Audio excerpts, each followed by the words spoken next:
तो आज हम शुरू करते हैं वो प्रोसेसेस जो कल बची थी, और वो प्रोसेसेस थी that is irreversible process as well as reversible process. इस प्रोसेस के साथ पढ़ेंगे कि फर्स्ट लॉ ऑफ थर्मोडायनेमिक्स के अनुसार ये प्रोसेस उसको कैसे रिस्पॉन्स देती है। उसके पहले हम लोगों ने कुछ प्रोसेसेस पढ़ी थी, उसमें एक थी isothermal process, adiabatic process, isochoric, isobaric, cyclic process. इनकी कुछ प्रॉपर्टीज़ को पढ़े थे। ये जितनी सारी प्रॉपर्टीज़ हम लोग पढ़े थे उनको एक बार ध्यान देना है। कल मैंने बताया था कि एक्चुअली इसके क्वेश्चंस थ्योरेटिकल राइट। इसके साथ हम लोगों ने फर्स्ट लॉ ऑफ थर्मोडायनेमिक्स की एप्लीकेशन इस प्रोसेस के लिए पढ़ी थी। तब फर्स्ट लॉ ऑफ थर्मोडायनेमिक्स का मैथमेटिकल इक्वेशन फिर मैं एक बार पूछूँ व्हाट इज दैट इक्वेशन, उसके न्यूमेरिकल इंपॉर्टेंट है, ध्यान रखना। मैंने अभी न्यूमेरिकल्स दिए भी थे, कल हम लोग डिस्कस भी करेंगे उस न्यूमेरिकल्स के बारे में। कुछ डाउट्स है और कुछ रिलेटेड क्वेश्चंस हो गए तो उसको हम लोग कंटिन्यू करेंगे। लेकिन उसके पहले एक सादी सी बात बता दो कि वो इक्वेशन को याद करें, Q equal to delta U minus W. बस सिंपल सा इक्वेशन है, उसके कन्वेंशंस थोड़े से याद करें तो ठीक रहेगा। अदरवाइज क्या होगा, उसमें साइन कन्वेंशंस के अनुसार ही होती है गड़बड़। और कभी कभी क्या होता है कि आंसर प्लस के माइनस होने से अगर आप बोलोगे सर गड़बड़ होती है तो फिर 4+1 5 पेनल्टी आएगी। तो जनरली आपके आइसोथर्मल प्रोसेस के लिए फर्स्ट लॉ कैसे वर्क करता सर, इक्वेशन लाया था Q equal to minus W. इसका मीनिंग आपको पता है कि आइसोथर्मल प्रोसेस में work done is at the cost of external energy. क्योंकि ये सिस्टम, ये प्रोसेस परफॉर्म होते समय आपने यूज की थी सिस्टम, वो क्लोज सिस्टम थी या ओपन सिस्टम थी, जनरली विदाउट इंसुलेशन, ठीक है ना। एडियाबैटिक प्रोसेस में एक्सचेंज जीरो होने की वजह से आप बोलोगे सर ये प्रोसेस आप कहाँ परफॉर्म कर रहे थे, आइसोलेटेड चैम्बर में, बराबर है। और आइसोलेटेड चैम्बर में अगर प्रोसेस परफॉर्म हो रही तो फिर एक सादी सी बात है कि इस प्रोसेस में वर्क होगा क्या, तो आंसर था S. But this work is done at the cost of internal energy. मतलब अगर वर्क ऑफ एक्सपांशन हो रहा तो इंटरनल एनर्जी कम होगी, और वर्क ऑफ कंप्रेशन होगा, डबल पॉजिटिव मतलब कंप्रेशन, तो इंटरनल एनर्जी क्या होगी, बढ़ेगी। मतलब गैस को आपने इंटेंशनली कंप्रेस करवाई तो गैस की इंटरनल एनर्जी बढ़ेगी, ठीक है। इस इक्वेशन को देखिए, समझे इसको ना। आइसोकोरिक प्रोसेस में वॉल्यूम चेंज जीरो था, वॉल्यूम जीरो नहीं था, वॉल्यूम चेंज जीरो था। चेंज मतलब सिस्टम में इनिशियल स्टेट का वॉल्यूम और फाइनल स्टेट का वॉल्यूम कांस्टेंट रहने वाला है। अगर वॉल्यूम कांस्टेंट रखने वाला है तो डेल्टा V की वैल्यू जीरो रहेगी। डेल्टा V जीरो मतलब volume change zero, volume change zero मतलब वर्क जीरो, और वर्क अगर जीरो है तो फर्स्ट लॉ ऑफ थर्मोडायनेमिक्स के अनुसार Q equal to delta U होगा। Q equal to delta U का मतलब जनरली आप बोलोगे sir when the system absorb the amount of energy at a constant volume is only used to change the internal energy। इसमें internal energy का ही change होगा, इसमें work नहीं होने वाला है। आइसोबेरिक प्रोसेस में प्रेशर कांस्टेंट होता है, मतलब प्रेशर का चेंज जीरो रहता है, ठीक है ना। इस प्रोसेस के दौरान अगर आप बोलोगे sir during isobaric process what we can say that is heat absorb by the system. अगर मैं हीट एब्जॉर्ब की बात कर रहा हूँ Q पॉजिटिव, तो इस वक्त इंटरनल एनर्जी चेंज भी होगा और वर्क ऑफ एक्सपांशन भी होगा। तो हीट गिवन आउट, बाहर जाती है हीट, तो फिर जनरली आप बोलोगे सर वर्क इंटरनल एनर्जी क्या होगी, डिक्रीज होगी। ये निगेटिव रहेगा तो ये निगेटिव रहेगा, ये पॉजिटिव रहेगा। ये निगेटिव मतलब हीट गिवन आउट, तो फिर आप बोलोगे sir what is that, internal energy decrease, और वर्क ऑफ क्या होगा, कंप्रेशन होगा। तो ये सारे कन्वेंशनल टर्म्स न्यूमेरिकल में आएंगे। जैसे आप डेल्टा यू की वैल्यू निकालो, ऐसे प्रॉब्लम आता है। जैसे हम लोग प्रॉब्लम फर्स्ट लॉ के रिलेटेड मैंने आपको क्वेश्चन दिए थे, कुछ लोगों ने बहुत अच्छे सॉल्व किया, कुछ लोग डाउटफुल थे। हम लोग डिस्कस करेंगे उस न्यूमेरिकल को, लेकिन एक जरूर बात ध्यान रखना कि एक्चुअली जब आप इस एक्सप्रेशन को इस्तेमाल करते हो तो आइसोकोरिक प्रोसेस में क्या होगा, आइसोबेरिक प्रोसेस में क्या होगा ये पता होगा। साइक्लिक प्रोसेस के बारे में अगर बात करोगे तो मैंने बताया था कि here the system undergoing series of changes बस return to its original state. तो फिर अगर वो अपनी ओरिजिनल स्टेट में आती है तो आइडियल साइक्लिक प्रोसेस में क्या होना चाहिए, work of expansion equal to work of compression, मतलब actual work done by the system is equal to zero. Heat gain heat lost equal to, जितनी गेन करेगा उतनी लॉस करेगा। उसके बाद इंटरनल चेंज भी नहीं होगी। इसका मतलब आइडियल साइक्लिक प्रोसेस में वर्क इक्वल टू जीरो। लेकिन अगर आप बोलोगे सर जब हम लोग नॉन आइडियल एक रियल साइक्लिक प्रोसेस की बात करते हैं, नेचुरल साइक्लिक प्रोसेस की बात करते हो, तो उस वक्त आप बोलोगे sir in cyclic process work done is nothing but the area under the curve. जहाँ तक हम लोग बात करते हैं कि जनरली ये हमारी इनिशियल स्टेट है, फाइनल स्टेट है, और फिर आप बोलोगे सर ये एक्सपांशन है, ये कॉम्प्रेशन है। तो एक सादी सी बात है, this is nothing but area under the curve. ये कर्व जो है ये वर्क होगा। Actually real cyclic process ideal condition में ऐसे होना चाहिए, जितना एक्सपांशन उतना ही compression, net work equal to 0। लेकिन यहाँ पे आप बोलोगे एक्सपांशन और कॉम्प्रेशन, जनरली आप बोलोगे sir what is that, it is non ideal case अगर हम लोग कंसिडर करते हैं। तो उस वक्त मैंने बताया था कि जैसे बलून का एक्सपांशन होता है और उसके बाद बलून से हवा निकाल के कंप्रेस करवा देते हो, तो जो रिफिल होती है ना वो इलांगेट होती है। मतलब आप बोलोगे there may be a work done on the boundary. वो वर्क कहाँ पे हो रहा है, बाउंड्री पे हो रहा है। तो ये जो टर्म्स थे ये साइक्लिक प्रोसेस तक आपको क्वेश्चन जैसे पूछेंगे उसको याद करना है। उसके बाद इरिवर्सिबल प्रोसेस और रिवर्सिबल प्रोसेस के बारे में बात करते हैं। अब इसकी भी डेफिनेशन मैंने आपको बताई थी, डेफिनेशन आपने सुनी थी। आप बोलोगे सर फिर उसी को रिपीट करोगे, नहीं रिपीट करूँगा। इरिवर्सिबल प्रोसेस और रिवर्सिबल प्रोसेस को आप सिर्फ डिफाइन करके देखें तो मैं एक डिफाइन भी नहीं करूँ, मैं इतना बताऊँगी irreversible process is a natural process. जानते हो, irreversible process is a natural process, means this process is just carried out in only one step। ठीक है। उसके बाद आप बोलोगे सर इस प्रोसेस में ड्राइविंग फोर्स और अपोजिंग फोर्स का डिफरेंस जो होगा वो लार्ज होगा, क्योंकि जब डिफरेंस ही नहीं रहेगा तो सिस्टम अपनी अपनी इक्विलिब्रियम स्टेट में रहेगी। इक्विलिब्रियम जानते हो ना। लेकिन अगर आप बोलोगे सर ड्राइविंग और अपोजिंग फोर्स में एक डिफरेंस जब आएगा ना, दोनों फोर्स में जब डिफरेंस रहेगा तो ही सिस्टम प्रोसेस में जाएगी। There should be a difference, उसमें डिफरेंस होना चाहिए। तो एक सादी सी बात है, अगर वो डिफरेंस को मेंटेन करते समय वो डिफरेंस एक लार्ज डिफरेंस होगा, एक बड़ा सा डिफरेंस होगा, आपको जितना प्रेशर को कम करना है उतना आपने एक साथ कम करवा दिया। जैसे कि अगर आप बोलोगे सर आपको जनरली कंडीशन पार्ट ऐसा है कि कई जगह आपको अमाउंट, जैसे बैंक से लोन निकालना है तो आप बोलोगे 10 लाख का मकान बनवाने के लिए लोन निकाल लेते हो, तो बैंक वालों ने 10 लाख एक साथ आपको दे दिया कि चलो बेटा 10 लाख तेरा सैंक्शन लेके जा 10 लाख। तो फिर क्या होगा, इस 10 लाख में मकान नहीं तो और अलग अलग प्रकार के काम होंगे जहां पे एक भी काम ढंग से नहीं होगा। होगा क्या, नहीं। लेकिन वही अगर आप बोलोगे सर बैंक वाला ने लोन आपको 10 लाख तो देना है, सैंक्शन हो गया, लेकिन उसने 1 लाख का पहला इंस्टॉलमेंट दिया, फिर उस इंस्टॉलमेंट के बाद आपने किए हुए काम को देखा, देखने के बाद लगा कितना काम हो गया, फिर दूसरा इंस्टॉलमेंट दिया 1 लाख का, फिर आपने काम किया, फिर 10 लाख तो देना है, लेकिन उसने 10 इंस्टॉलमेंट भी दिया। तो मैं पूछता हूँ एक कंडीशन देखो, जब 10 लाख का इंस्टॉलमेंट पेमेंट अगर बैंक ने आपकी ओर करवा दिया तो क्या आपका मकान न बनते हुए कुछ और जगह खर्चा किया? नहीं, क्योंकि उसने क्या किया, हर स्टेप में इक्विलिब्रियम है, वो पैसे दे रहा और काम देख रहा। काम नहीं हुआ तो पैसे नहीं देगा। लेकिन अगर मानो आपको एक साथ उसने अमाउंट दे दिया तो फिर क्या होगा, उस वक्त ये पैसा कहीं और जगह यूटिलाइज हो सकता, ये तो जनरल बात हो सकती। इसलिए मैं बोलता हूँ एक कंडीशन देखो कि ऐसे ही होता है नेचुरल में, एक साथ खर्चा, एक साथ हो गया खर्चा। तो एक साथ अगर आप बोलोगे सर जहां तक चेंज होगा ना, तो at the same time what we can say the work obtained is just not said to be a maximum. देखो उसको समझने के लिए हम लोगों ने जो एग्जाम्पल लिखे, थेरोटिकली बोला मैंने, कुछ एग्जाम्पल दिए, हम लोग थोड़ा ग्राफिकली देखने की कोशिश करते, तो अब हम लोग ग्राफिकली वर्क करते। थोड़ा देखो, अगर जितना समझने की कोशिश करो कि irreversible process is that process in which the difference between driving force and opposing force of very large magnitude, that is this process is carried out in only one step। यहाँ मुझे बताना है the natural process and here the work obtained is just not maximum। कैसे बताओगे, तो consider this is said to be a curve. इस curve में ये x एक्सिस जो है वो वॉल्यूम एक्सिस है, तो y एक्सिस है वो प्रेशर एक्सिस है। इस x एक्सिस में दिख रहा है ग्राफ, x एक्सिस में अभी देखो यहाँ वॉल्यूम एक्सिस पे यहाँ इनिशियल वॉल्यूम v1 है, तो pressure on that system is से P1, मतलब इक्विलिब्रियम पहली स्टेट जो है उसमें प्रेशर P1 V1 ये हमारी स्टेट होगी। ठीक है, ये स्टेट समझ गए ना।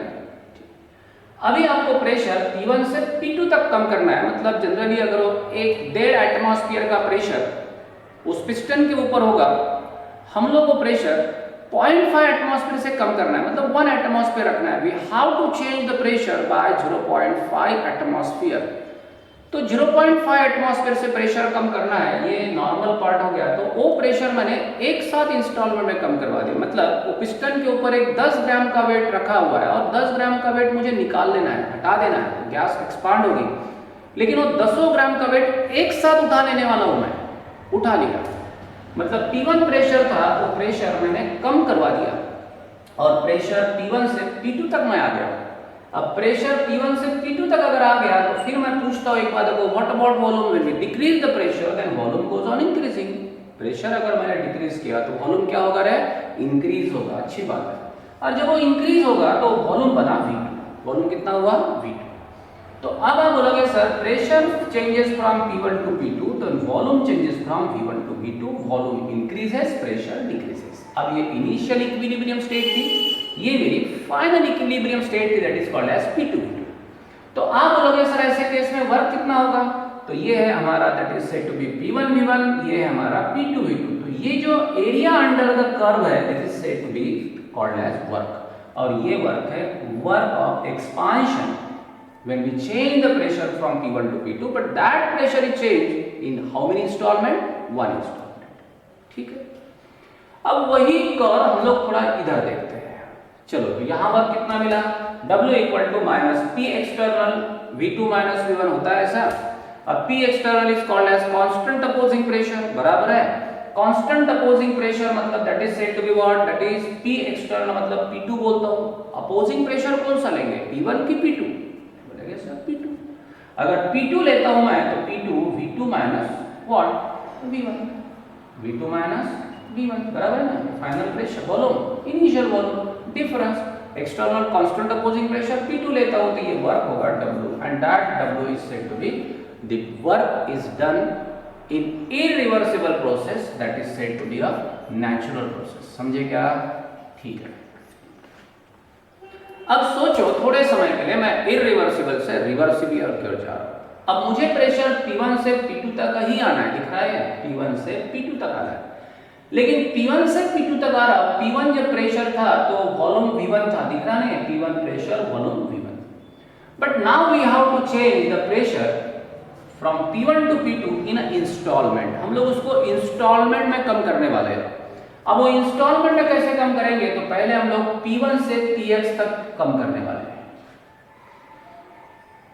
मतलब 0.4 एटमॉस्फेयर अगर कम करना है, 0.4 एटमॉस्फेयर प्रेशर अगर मुझे कम करना है 0.4, तो 0.1, 0.1, 0.1 ऐसे इंस्टॉलमेंट बनाएंगे। जनरली अगर आप बोलोगे सर 0.5, उसका 4th पार्ट उसको कम करते जाएंगे, तो समझो P1 से हम लोग Px तक आएंगे। पहले हमारा इंस्टॉलमेंट होगा we change the pressure from P1 to Px, then Px से मैं Py तक जाऊंगा, Px से Py तक जाएंगे, फिर Py से हम लोग Pz तक आने वाले हैं, और फिर Pz से हम लोग P2 तक आने वाले हैं। मतलब ये प्रोसेस कितने इंस्टॉलमेंट में होगी, प्रेशर उतना ही कम करना है। मैं प्रेशर ज्यादा कम करने वाला नहीं हूं। प्रेशर जब कम करेंगे तो वॉल्यूम अपने आप बढ़ते जाएगा, ये भी बराबर है। पहले प्रेशर एकदम P1 से P2 तक नहीं आए तो हम लोग पहले P1 से Px तक आए, Px से फिर Py तक आए, Py से फिर Pz तक आए, और Pz से P2 तक आए। समझ गए। इस वक्त करस्पॉन्डिंग वॉल्यूम चेंज कैसे हुआ, तो P1 से Px, जब P1 से हम लोग एक्चुअली एक बार देखो Px तक आए तो वॉल्यूम V1 से Vx तक जाएगा, ठीक है ना। उस वक्त आप बोलोगे सर P1 V1 ये पहली कंडीशन थी, तो जब प्रेशर P1 से Px किया तो वॉल्यूम हुआ Px, तो next equilibrium condition Px Vx आएगी। समझ गए ना, दिख रहा थोड़ा सा, थोड़ा ध्यान दे, पक्का ग्राफिकली पढ़ लेते। फिर आप बोलोगे सर वॉल्यूम V1 से Vx तक जाएगा, और उस वक्त वर्क कितना होगा सर, तो इस इंस्टॉलमेंट के वर्क को मैं बोलता हूं Wx। तो ये वर्क Wx कितना होगा, समझ गए। एक बार देखो, पहली स्टेज रहे P1 V1, P1 प्रेशर है तो वॉल्यूम V1 है। मैंने प्रेशर P1 से Px तक चेंज किया, जब प्रेशर P1 से Px तक आया हूं तो वॉल्यूम होगा V1 से Vx तक। इस वक्त होने वाला वर्क जनरली कितना होगा, उस वक्त पहली इक्विलिब्रियम स्टेट P1 V1, दूसरी इक्विलिब्रियम स्टेट Px Vx, होने वाला वर्क कितना होगा, जो दिख रहा आपको ग्रीन कलर में दिख रहा, बोले कलर नहीं दिख रहा सर, तो जो भी मैं मार्क करवा रहा हूं ये पूरा बैंड दिख रहा ना, तो ये बैंड हमारा पहला वर्क होगा रे। अब वो वर्क कैसे निकालोगे सर, तो that is Wx equal to minus Px, initial pressure P1, final pressure Px, हम लोग कांस्टेंट अपोजिंग Px लेंगे और फिर वॉल्यूम चेंज कौन सा लेंगे, final volume minus initial volume Vx minus V1। फिर हम लोग Px से Py तक फिर दूसरा इंस्टॉलमेंट प्रेशर चेंज करें। मैं P2 तक जा रहा हूं लेकिन इंस्टॉलमेंट में, तो Px से Py तक जाएंगे। Px से Py तक जाते समय पहली इक्विलिब्रियम स्टेट Px Vx थी, बाद में जब Px से Py प्रेशर कम करेंगे तो वॉल्यूम Vx से Vy जाएगा, Vx से Vy वॉल्यूम चेंज होगा, बढ़ेगा है।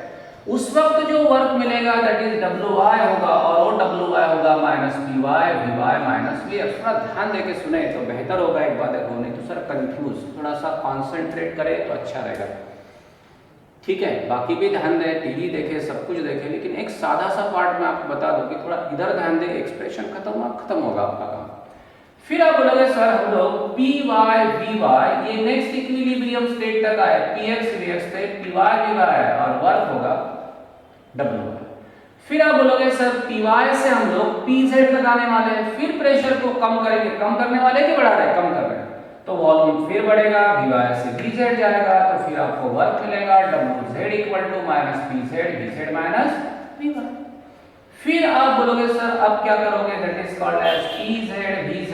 अब आगे क्या करने वाले हो, अब आप बोलोगे सर Pz से मैं P2 तक आने वाला हूं, pressure just change from Pz to P2। कितने इंस्टॉलमेंट रहे, that is called as P1 से Px, V1 से Vx, Px से Py, Vx से Vy, Py से Pz, Vy से Vz। और अगर आप बोलोगे सर फिर Pz से P2 तक जब पहुंचेंगे तो वॉल्यूम होगा Vz से V2, ठीक है। अब Pz से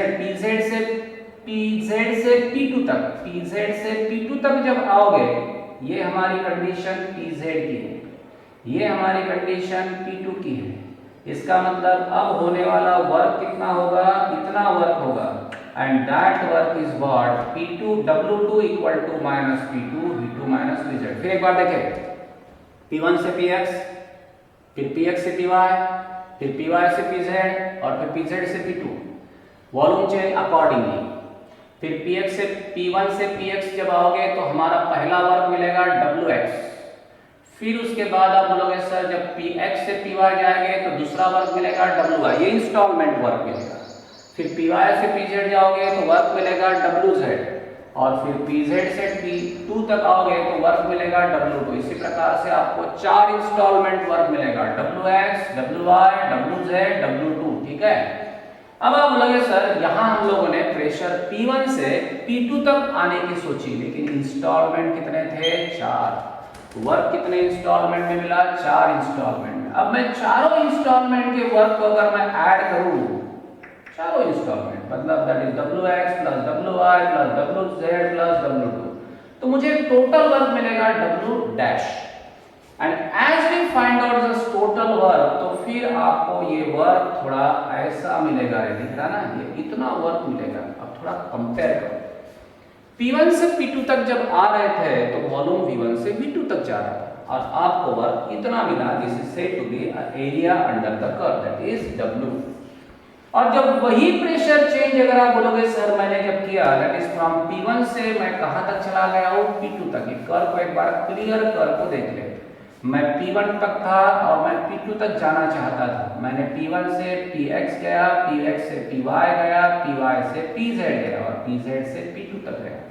और उस वक्त मुझे जो वर्क मिला वो वर्क कुछ इस प्रकार से मिला, that is said to be a total work Wx, कितना वर्क, Wy ये इंस्टॉलमेंट, Wz ये इंस्टॉलमेंट, W2 ये इंस्टॉलमेंट, टोटल सम इतना हुआ, and that is said to be W dash.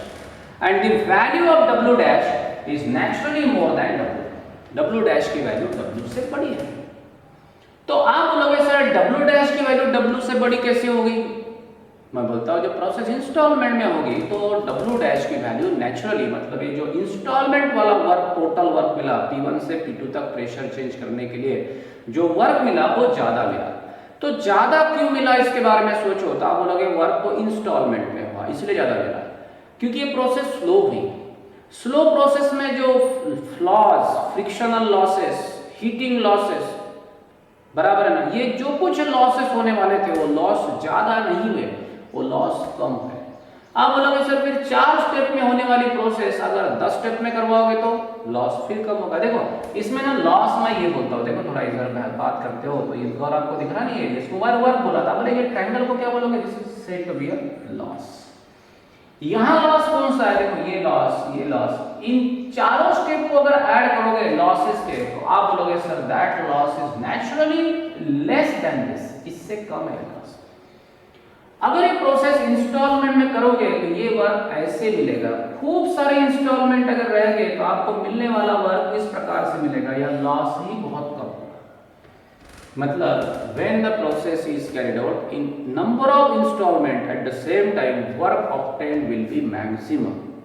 मतलब प्रोसेस स्लो होना चाहिए, बट स्लो प्रोसेसेस को करना, ये प्रोसेस कैसी होगी रे, आर्टिफिशियली कैरिड आउट कि नेचुरली कैरिड आउट, तो आप जरूर बोलोगे बिल्कुल बराबर है, ये प्रोसेस आर्टिफिशियली कैरी ऑन करनी पड़ेगी, दिस इज नॉट नेचुरल। ये ऐसे इंस्टॉलमेंट से काम करवाना, स्लो प्रोसेस, कंट्रोल तरीके से काम करना, this is said to be installment. अगर हॉस्पिटल में अगर आप बोलोगे बीमार होने के बाद, जहां तक आप बोलोगे सर घर में रहना और वही हॉस्पिटल में रहना, इसमें फर्क है। घर में रह रहे तो गोलियां 12 बजे की 1 बजे खा ली, कभी एक बार देखो ध्यान नहीं रहा, खाना समय पे नहीं खाया तो क्या होगा, उस वक्त लॉस बहुत ज्यादा होता है। हम लोग दुरुस्त होते हैं लेकिन 10 दिन लगेंगे, 15 दिन भी लग सकते हैं। लेकिन वही अगर आप बोलोगे हॉस्पिटल में गए तो नर्स 4 बार चक्कर मारती है, दवाइयाँ समय पे मिलती है, ये हर स्टेप में इक्विलिब्रियम आती है, जहां तक सलाइन बराबर लगाई जाती है, कंडीशन देखो, दवाई बराबर समय पे दी जाती है, इंजेक्शन बराबर समय पे दी जाता है, तो इसी वजह से क्या होता है कि इस इक्विलिब्रियम में आप में लॉसेस कम और वर्क मैक्सिमम मिलता है। तो ये प्रोसेस कैसी है बोलो, स्लो प्रोसेस। अब ये प्रोसेस को मैंने क्या बोला, रिवर्सिबल। रिवर्सिबल प्रोसेस क्या हुई, the process which is carried out in which the distance between driving force and opposing force is of very small magnitude। क्या वर्ड यूज किया था मैंने, इनफाइनाइटेसिमली स्मॉल। ये प्रोसेस स्लो की फास्ट, वेरी स्लो। इसमें हर step में क्या रहेगा, इक्विलिब्रियम। इसके इक्विलिब्रियम की वजह से हम लोग बोलेंगे टाइम रिक्वायर्ड इज लार्ज और लेस, लार्ज। इस प्रोसेस में हम लोग बोलेंगे दैट इज प्रैक्टिकल की थ्योरेटिकल। ये प्रोसेस कैसी है, This is practical की theoretical, एक theoretical process है, artificially arranged and it gives a maximum work।